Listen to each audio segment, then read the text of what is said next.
What's going on, boxing fans? Julian Williams with The Distance. I got another video for you guys today.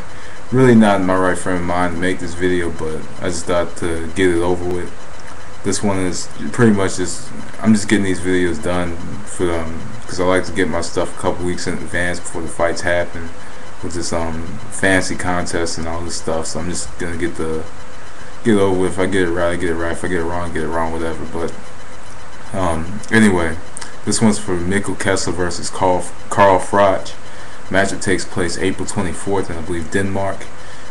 WBC Super Middleweight Championship for the Super 6 Super Middleweight Classic, World Classic.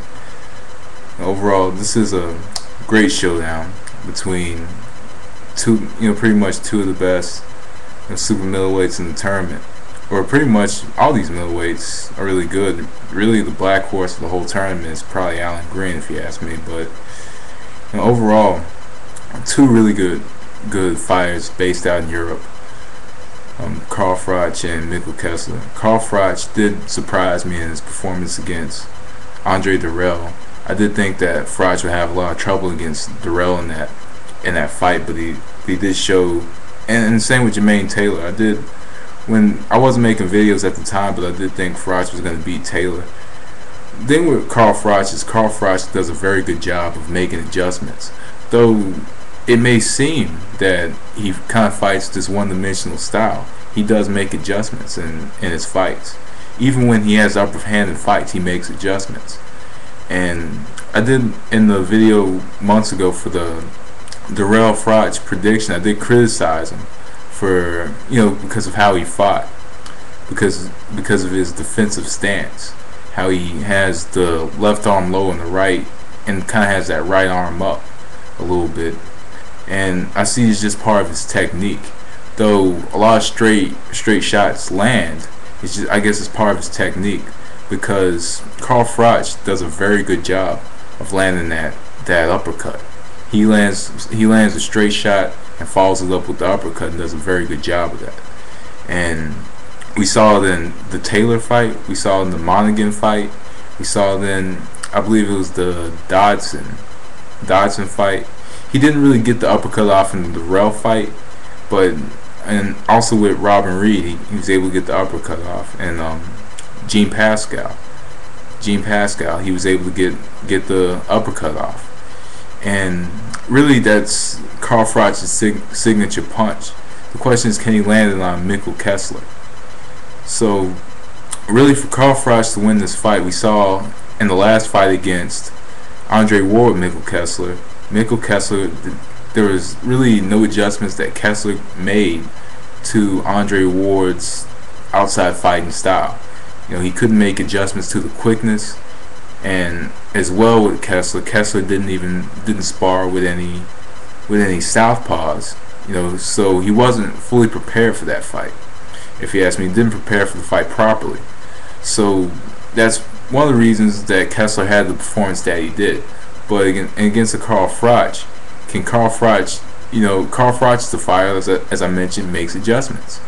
And Carl Froch in this fight needs to keep this fight on the inside. We saw the moments, the kind of spurts that Ward had when he would come on the inside, and Kessler didn't like being hit on the inside, didn't like shots to the body, behind the elbows, whatever. Kessler didn't like those shots. He didn't like fighting on the inside. He didn't like Ward fighting from the outside. And Carl Froch isn't an outside fighter. He fights within a certain range. And Carl Froch, I think, in this fight has to pretty much in this fight maybe chasing Kessler, because Kessler moves quite a bit. He moves quite a bit, and he's very disciplined. So in this fight, Carl Froch needs to kind of lead in with the left hand and get on the inside and be very aggressive in this fight. Carl Froch has to be very aggressive. He needs to fight this fight the same way he fought the fight against Taylor. He has to be aggressive. He has to come in. He has to attack.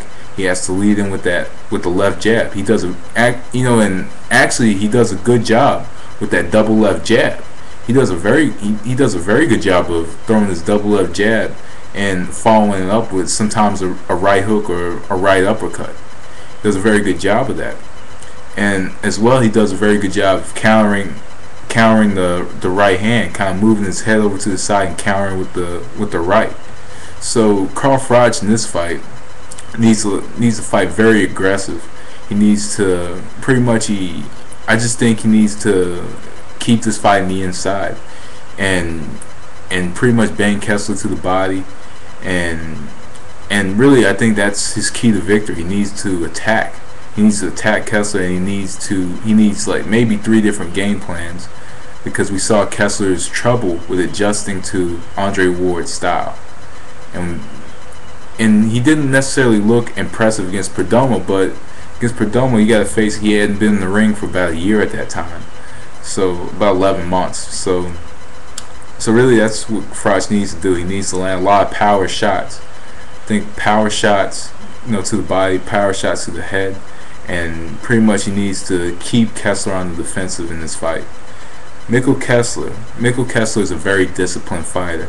If you look at Mikkel Kessler, it's like as soon as he throws his shots, his hands are back up. He's very disciplined, and some people criticize him being an ABC 1-2-3 type fighter. He does pretty much everything by the book. Doesn't really necessarily take risks, but he just fights very disciplined fights, and gotten away with, and pretty much got by because he was so fundamentally sound, so skilled.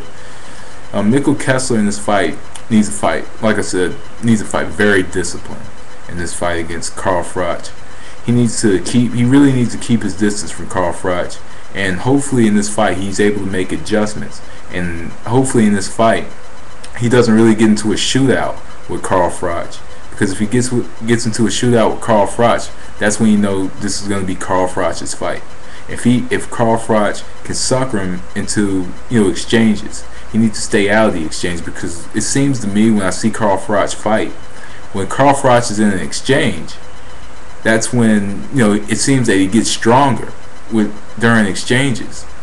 So Mikkel Kessler has to do something that Carl Froch has never seen before. He has to, and with Darrell, that was a style that Froch hadn't really faced. Kessler in this fight, really needs to, like I said, needs to be disciplined. He needs, a lot of straight shots. He needs to throw a lot of straight shots. He needs to, and right after he throws the straight shots, he needs to move. He needs to move, and Kessler does move dominantly to his left side. He moves to his left side, predominantly. So really, I think both sides. Really, I think he needs to move to both sides. He needs to circle the ring, and really not be stationary. He needs to box on the move, and pretty much that could win the fight. That could win him points in this fight. And so really, honestly, this is a hard fight, because a lot of people are counting Kessler out because of performance against Andre Ward. But Andre Ward, really, I think what happened was I think he overlooked Andre Ward. And didn't spar with any southpaw fighters, with any left-handed fighters, and it was a different result. As a result of that, he didn't train for this fight properly.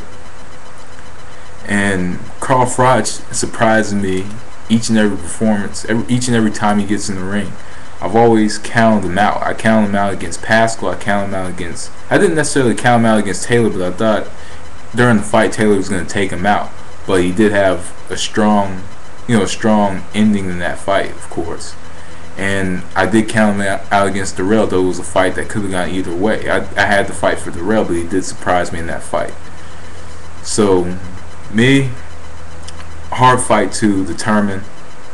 But I'm going to go with Carl Froch by unanimous decision. I think he's going to be very aggressive. I think he's going to be the aggressor in the fight. Though it's going to be hard. It may be hard for him to get the decision in Denmark, because we all know that's where Kessler's from. But I'm not going to say he's going to get robbed. I do think that Carl Froch can win this fight by being aggressive, being the aggressor on a unanimous decision. I wouldn't be surprised if there's a cut in the fight, because we know that both fighters have gotten cut. So anyway, I'm going with Kessler by decision. Not Kessler, Froch by decision. Excuse me. But anyway, that was the distance. Thanks for watching. Peace.